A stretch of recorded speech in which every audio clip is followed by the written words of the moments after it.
Recording भी हमारे पास वही है, रिकॉर्डिंग एसडीएम साहब वाली, एक एसडीएम साहब की रिकॉर्डिंग है। देखिए क्या कह रहे हैं, मतलब किस लेवल पे तैयारी है कन्नौज में। कन्नौज तो वो रहा है ना, हमारी राजधानी, देश की राजधानी रही है कन्नौज। सम्राट हर्षवर्धन महादानी, जिन्होंने कुंभ को आयोजन का शुरू किया था, तो जो सम्राट हर्षवर्धन की प्रतिमा हटा सकते हैं कुंभ स्थल से, वो बोट क्यों नहीं हटाएंगे।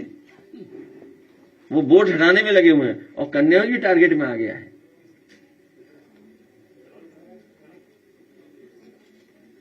और मैं पहले भी बता चुका हूं कि पोस्टिंग ट्रांसफर पार्टी।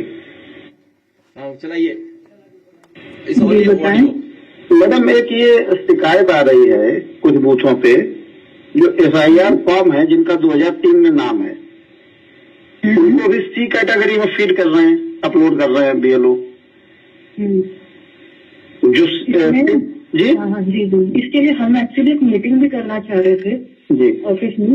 इसमें दरअसल बात ये है, अगर आपके हो कोई और कार्यकर्ता वगैरह तो उनको बोलिएगा, उनको भी अगर ये डाउट हो तो ऑफिस में आके मिल लें, इलेक्शन ऑफिस में। इसमें दरअसल बात ये है कि जो मैपिंग होती है ना, मैपिंग जी 2003 और 2025 की, जी ये 2 इलेक्टोरल रोल्स है, जी एक 3 का एक 25 का।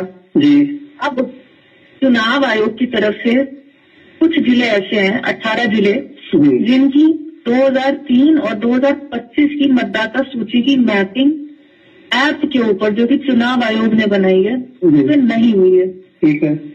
हमारा जनपद उन 18 जनपदों में से एक है। जी तो अब जैसे ही जो हम वो गणना प्रपत्र को फीड करते हैं ऐप के ऊपर, जी तो अब गणना प्रपत्र में तो 2003 का डाटा दिया हुआ है, तो हम उसको ए या बी कैटेगरी में डालेंगे।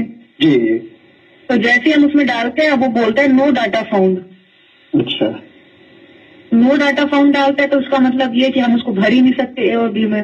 जी तो अब गणना प्रपत्र हमें डिजिटाइज भी सारे करने हैं, क्योंकि चुनाव आयोग का आदेश है कि आपको 4 दिसंबर तक 100% डिजिटाइजेशन करना है। जी जी तो इसका मतलब ये है कि हमें उसको किसी न किसी कैटेगरी में तो भरना पड़ेगा। तो हमने ये उससे चुनाव आयोग से पूछा कि इसको हम सी कैटेगरी में भर के एक रजिस्टर में एंट्री कर लेते हैं, जी और उस रजिस्टर में एंट्री करके हमारे पास रिकॉर्ड दर्ज हो जाएगा कि ये वो वाले मतदाता हैं जिनका नाम 2003 में है, पर इनकी मैपिंग नहीं होने के कारण इनको सी कैटेगरी में दर्ज किया गया है, ताकि हमारे पास एक मैनुअल रिकॉर्ड रहेगा इस चीज का। तो अगर भविष्य में हम इसका नोटिस भी काटेंगे तो उसका नोटिस काटने की जरूरत नहीं पड़ेगी।